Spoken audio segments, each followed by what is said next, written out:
Welcome to Gracefully Grading. I'm your host, Attorney Henry Gornbein. Every week we explore the issues that impact upon those of us who are gracefully grading ourselves or have aging parents. In our last show, I interviewed Irena Politano, who is a conservator, guardian, has her own company, and we just scratched the surface. So I am pleased to welcome Irena back as we discuss conservatorship and guardianship issues on Gracefully Grading. Welcome. Thank you. Let's start with, how does someone pay for this? I mean, your services aren't free, and how does that work?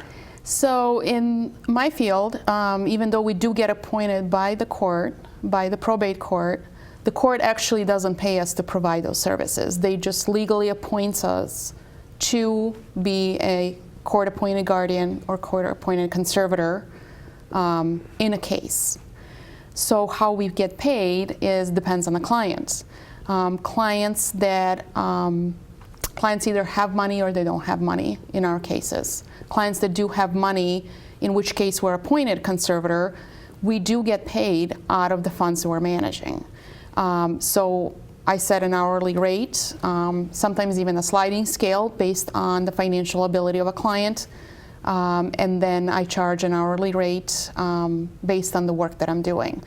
For clients that I'm just the guardian for, in the cases where they don't have the funds, there's no conservatorship involved, if those clients are aging in their home or in a loved one's home or in a senior living facility, that it's not a nursing home, I am not allowed to charge those clients. In fact, those clients are considered pro bono clients. So all the services, all the paperwork, all the care that I work on during the month, I make no money on.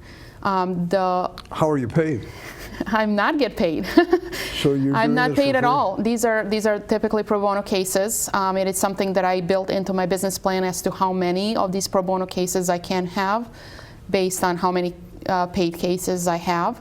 And I feel like, I owe service to, those people as well.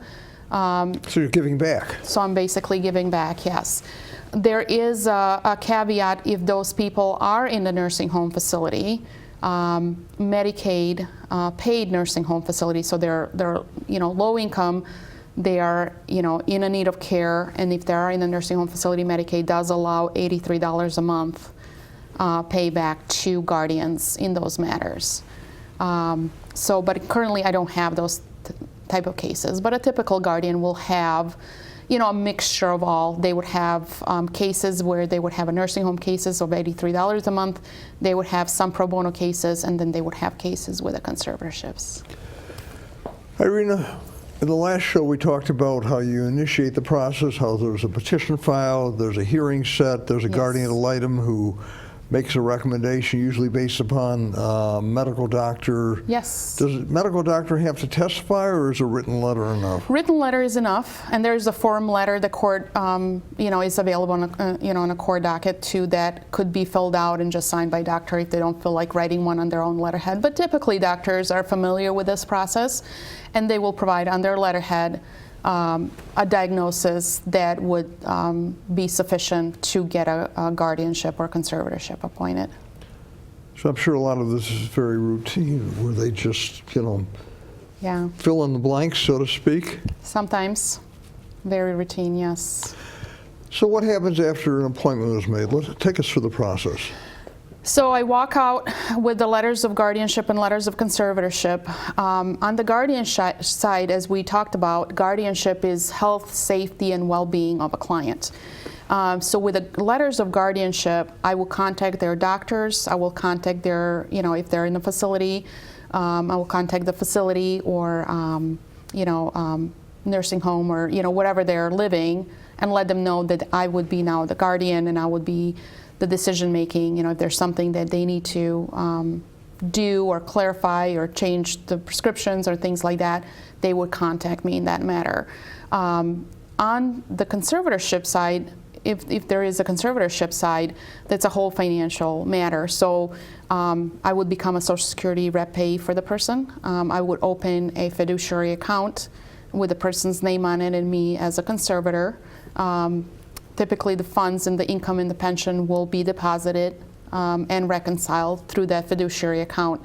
If they have an investment account, I would reach out to their financial advisors. I would give them my letters of conservatorship and making sure that those accounts are now coded under conservatorships and they're protected from any further withdrawals or trading and things like that. I would then communicate with other financial institutions, would look at their holdings, their real estate, and I would develop what we call an inventory. I would assess what their inventory is of all the assets that they own. So this can be very time consuming. It's a very time consuming process at the very beginning to get everything set up and everything protected for these clients, yes. Once everyone's protected, once it's lined up, Yes. Then what are your typical duties? My typical duty is literally just paying the monthly bills. Oftentimes they can be automatically deducted out of the account so that even that time is brought to a minimum.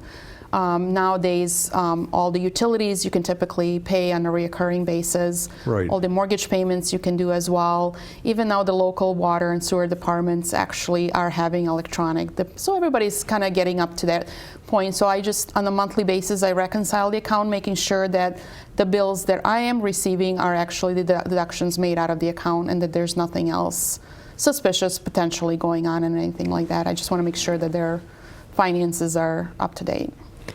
How long does your term last? That's a good question.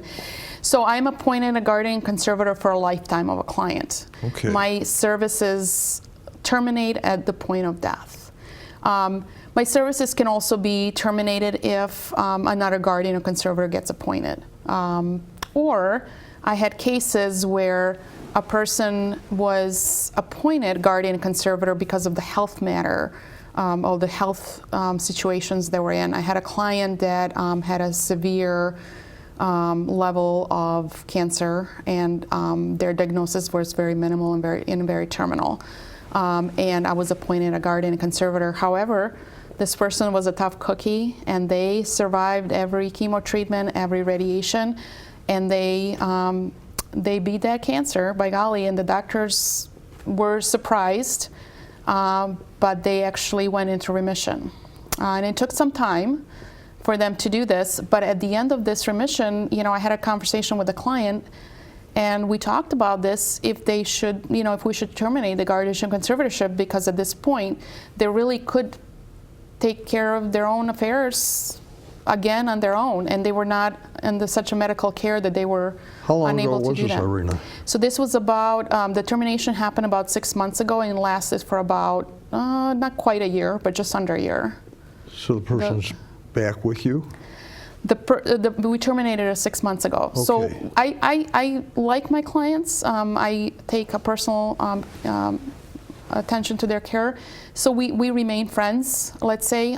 They retain me when they need me, or if they have a question about something that they're not sure about, I'm always a phone call away and happy to help. So you're basically, you have certain hours where you're paying bills, you're overseeing their daily living. Yes. But you're on calls 24/7. I'm on call 24/7. How often does that happen? It happens. Some of them are, I may get calls early hours in the morning or in the middle of the night. If things happen, sometimes they're just concerned. They hear a noise in the backyard and they're worried that somebody may be there, they just want to kind of somebody to talk them through it and calm them down. And oftentimes that's all it takes, and they're right back to going about caring about their business. Yeah. Now, your appointment, aren't there annual accountings or reviews? Explain how that There works is. with the probate courts. For the guardianship, there is an annual guardian review, and the court will send somebody out typically to make sure that the person is still getting adequate care, that they're happy with their guardian, the guardian is happy with the client, that things are going well. I provide an annual guardian report. I like to let the court know in fair detail as to what the year looked like for this client. What are some of the challenges we had? What are some of the things we had? Doctor's appointments, maybe some additional assistance that they needed that we were able to provide. You know, just to keep that court informed as to the well-being of this person. On a conservatorship side, there is a detailed accounting that needs to be provided that the court specifically asks for. Depends on the amount of assets and kinds of assets. There's a short and a long version of accounting being provided. I like to count down to a penny. That we talked about inventory at the beginning, so I let the court know what the person has at the very beginning. Explain how that works. Yes. So I, to best of my knowledge and ability, I assess the situation and write an inventory of items and assets that the person has. So this can be a home and a value of the home at the time that I became a conservator. Court typically honors 2 times the SCV value of the tax statement. That, you know, it is a public information. You can pull it up, you know, for yourself even. What the value of their car is. We have a Cali Blue Book, so I will plug in the make and model of their car if they're driving. We will get a car into consideration. If they have life insurance policies, typically we would have statements for the life insurance policies, investment accounts, retirement accounts, those sorts of things. So I would list all their checking accounts, savings accounts, you know, any of those things I would list on the inventory, and I would make sure that that's my starting point. At the end of the accounting period, I account for any income, Social Security or pension that they've received, any inheritance, any, you know, sale of the property or sale of the funds for their care. All the expenses are accounted for, and then we have a new inventory starting for the next accounting period. What about contents of the home? You don't go to that extent. Sometimes contents of the home. So again, it depends on the situation. I have clients who live very frugally, and they have a very few pieces of furniture in a very small home. And I have clients who are collectors of various things. They might have traveled the world, and they have items from all over the world. If you know, it is feasible for them, and I had one client that it actually was feasible for them. I actually hired somebody to come in and evaluate and appraise all the items in their home for a couple of different reasons. I wanted to make sure that we keep a good inventory of what the person owns and let the family members know what this person owns. Also for the person themselves, they wanted an itemized list of all the items they own, so in their spare time they can put names next to each item and the picture of each item to, you know, someday who they would like for this item to go to. But also that, you know, I can account for this for insurance purposes too. Should something, you know, happen, if there's a, you know, God forbid, you know, we have an itemized list and appraised list of the items in their home to make sure that the insurance is up to the standard. So this can go year after year, where you have an annual accounting. Absolutely. And you're just running someone's lifetime Books. affairs. And Absolutely. who makes the decision if it's time to leave a home, either to downsize to something smaller or to go into an assisted living facility? How is that handled? So if the person can afford to live in their home and have adequate assistance and modify the home, let's say if there's a ramp, if they need a ramp or extra handles around the house, or some sort of a safety mechanisms and things like that, if they're, you know, somebody that might be prone to, you know, leaving the home, that may need an assistance. We keep the person, regardless of the size of their home, in their own home. And I think that's something important for people aging in their own home, that sometimes they'll live their entire life. I actually have 2 clients that they grew up in a home, stayed with their parents, cared for their parents. Parents passed away and they continued living, and now are aging in the same home that was their childhood home. And we're talking about a 90-year-old person that lived in the same fairly large home for 90 years. Wow. And I feel like the reason why they live so long is because they're in their safe, comfortable environment. They're in the home that they lived their whole life. And I think, in my experience, moving them out of the home would be detrimental to their health. So if feasible and if possible, to provide that home for them for literally the rest of their life, and we can now even provide hospice in the home as well. And I had a client who we had hospice come to the home, and they actually ended up dying in their home. I think their whole life can be in their home. Downsizing, we have one home that we downsized because the person just physically didn't have enough money, and he had too big of a home with a lot of items that were quite of value that they were not even using anymore, and they had no one else to pass it to. So we found a community that was more affordable for the income that they had, used the home to provide services, by selling the larger home that they were originally in, providing the services while keeping them in the same neighborhood. And that actually ended up working well for them, and it provided actual funds for their care so they can stay in a home setting, not necessarily in the home, their own home, but the home setting. I resort to the nursing home and care facilities when I absolutely have no other options. Do you help them decide or pick a nursing home or assisted living facility, or do you give them multiple choices? How does that work? If the person is somebody that can make that decision themselves, we do take our time and go from nursing home to nursing home. I have quite a plethora of nursing homes that I keep in touch with on a regular basis to make sure there are openings. That's one of the things that nursing homes kind of fluctuate with and have wait lists oftentimes for the ones that are really good. They have a good waiting list for those rooms and in those nursing homes. So oftentimes it's based on my client, and because I have a small client base, I know them very well, and I know kind of the culture and the setting that they would do well under. I also visit these nursing homes on a regular basis to make sure that the clients at our nursing homes are the clients that my clients would typically get along with, based on their background, based on their upbringing, based on their many different things. Irena, Activities. I did a show not too long ago with Supreme Court Justice Megan Kavanaugh. Yes. And Scott Teeter from the Attorney General's office. Yes. And he is in charge of a task force on elder abuse in the legal system. He is.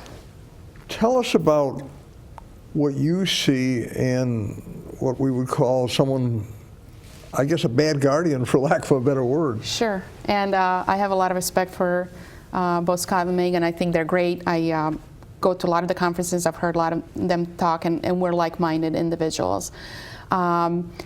There's just a lot of bad cases going on there, and unfortunately, when I get appointed as a guardian conservator, oftentimes it's because something happened. Somebody has done something to their loved ones. Somebody has, taken their funds away. I have two clients currently. One I mentioned in the previous show, where the daughter, dad was really, getting old and really sick, and daughter that was closest to mom and dad moved in with them to help mom care for dad, and dad ended up passing away. So dad was the breadwinner in the family. He was paying all the bills. Mom didn't drive. She didn't write checks. She didn't use credit cards. She didn't do anything because dad took care of everything and did it well. So daughter now stepped in. Daughter was appointed power attorney, and she stepped in to help mom with the financials, ended up helping herself in the process. And we see this all the time. Sometimes it's intentional. Sometimes we see where children or grandchildren maybe move in and just start taking, money and grandma's and grandpa's money away, or start asking them for money. And sometimes it's just accidental. Sometimes they buy something along with mom while they're shopping, thinking they're going to reimburse mom back, or they're going to give her money back, and mom forgets to ask for money back, or they forget to pay her back, and then they realize they can kind of use this to purchase their own items and not necessarily report it out to anybody else. In a second case I have where the two granddaughters moved in with grandpa to help him because he was aging, and they ended up really helping themselves too. They even quitclaim deeded his home to themselves. They wrote checks out of his account by forging his signature to themselves, and they just kind of let all kind of go to waste. Eventually, when everything dried up and they couldn't take anymore, they took him in a rehab facility, nursing home, and just left him there, and were nowhere to be found. So the nursing home facility actually petitioned a court for a guardian conservator because they couldn't find anybody to, help with the decision making for this man, and that's how I got appointed as well. So there's a lot of that stuff going on. Let's say there's a Sadly. conservator who's doing a bad job, Sure. or perhaps is embezzling or doing something Sure. that's illegal or Yes. unethical. Yes. How is that person replaced? So a couple different ways. Usually the court will catch that in the accounting. A good court administrator looking through the accounting will notice that the funds have been misappropriated, or they've been commingled. Oftentimes we see commingling of personal funds with the fiduciary funds, kind of transferring money back and forth from different accounts. A lot of large amounts of cash withdrawn and unaccounted for without receipts being proven. So the court will say, wait a minute, this is not right accounting. We're noticing there were some misappropriation of funds here, or commingling of funds. We're going to appoint somebody to first investigate to see if what we're seeing truly did happen, and also to potentially have that temporary conservator who is investigating now be appointed as a permanent conservator. In some cases, I have had, prior to their first accounting, which sometimes can take longer than a year, especially if somebody doesn't know what they're doing, where a family member or loved one would suspect that the sibling or loved one or guardian or conservator that is doing something is not doing it appropriately, and they can always petition for investigation of that. And in some cases they're correct. In some cases they just that's just the way the things were supposed to happen. So then the court will make a determination, and they find that there's reasonable grounds Well, it's to reasonable, terminate the guardianship or conservatorship. Sure. They'll then replace an alternate. Correct. They will modify it and have a new guardian or conservator appointed based on the facts presented to the court. What about mediation, where people have disputes? Do you get involved in that? So I'm also a court-trained mediator, and I mediate a variety of different cases, but most recently I've been mediating in a lot of probate cases, and I found them to be very successful, especially in the cases where the family members don't get along, when there's a lot of mixed feelings, mixed decisions, tempers get flared up very easily. Court is a public setting, so everything that happens in court is on the record. Right. There's other people in the court waiting for their cases to be heard. They're hearing your case, so it's a very public setting. What we found out in mediation, because it's very private and confidential, people can carry this without having others kind of listening on their cases and their problems. And oftentimes judges, they don't want to be, they don't want their court to turn into Jerry Springer show. They want to resolve matter as quickly as possible, and sometimes their caseload is very long that day, and they don't have hours and hours on end to hear about every single person's issues and problems and concerns, as legitimate as they may be. So in these cases, what I found out is that the judges like that in mediation, behind the closed doors, we can come to an agreement where all the parties agree to a certain situation, and all they have to do is then go in front of the judge, go on record saying we have come to an agreement, all these parties, all the interested parties have come to an agreement, and this is the agreement that we have come to, and it cuts the time in front of the judge tremendously. Is the mediation usually done with attorneys or without, or both ways? If there are attorneys involved, they are with the attorneys and the parties. Sometimes parties don't have the attorneys. I have had circumstances where they couldn't afford attorneys and they were trying to do it themselves. Either way, we take every party involved. We hear from everyone. We hear everybody's point of view. And as a mediator, I don't necessarily tell them what to do, but knowing the process, I can kind of guide them through the process of really agreeing on something that they don't even realize they agreed on in the first place. Should people have an attorney? I mean, I know it's not required, but what would your recommendation be? It is not required. I recommend people having attorneys for the matters of procedure, for the matters of legal advice. Courts are not places where you can get legal advice. People behind a counter are not allowed to give legal advice. They're, the forms, the process, it can be very tedious and can last much longer if you don't know the procedure and the process than if you have an attorney that it can walk you through the process that they're very familiar with. It's like DIY, doing it yourself versus having a professional, a trained professional doing it that has a full access to the system, the procedures, the forms, the proper way of doing stuff. Irena, what do you find most rewarding about your career? And clearly you're very passionate about what you do. I am very passionate about it, and at the end of the day, if I can help the 7 clients that I have, the 20 people that I could potentially have, at the end of the day, if I can help them improve their lives, make their lives longer, more meaningful, have them more engaged, protect them from any kind of a financial fraud and embezzlement or scammers out there. At the end of the day, I feel good about what I'm doing, and I wish I can help more.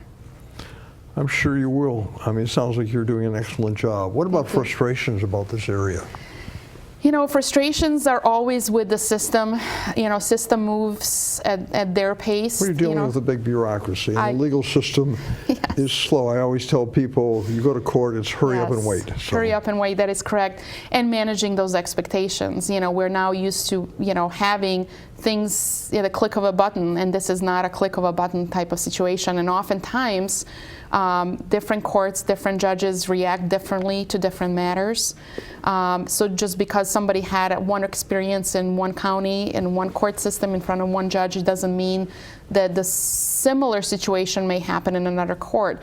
So managing those expectations with the clients and also managing the relationships. And my clients, I love them, but oftentimes they feel like they don't need me. They're finally getting that point in their life where they don't want to admit they need help. I'm looking at that myself someday. I probably will be that person saying the same thing. Irena, we're out of time. I wish we had more, and it's been a pleasure having you as my guest on Gracefully Graying. Thank you. This was wonderful. Again, for our viewers, you can see Irena Politano here on the Bloomfield Cablevision, along with all of my other Gracefully Graying shows, or else you can find it at the Henry Gornbein YouTube channel. I want to thank you for watching Gracefully Graying. Thank you.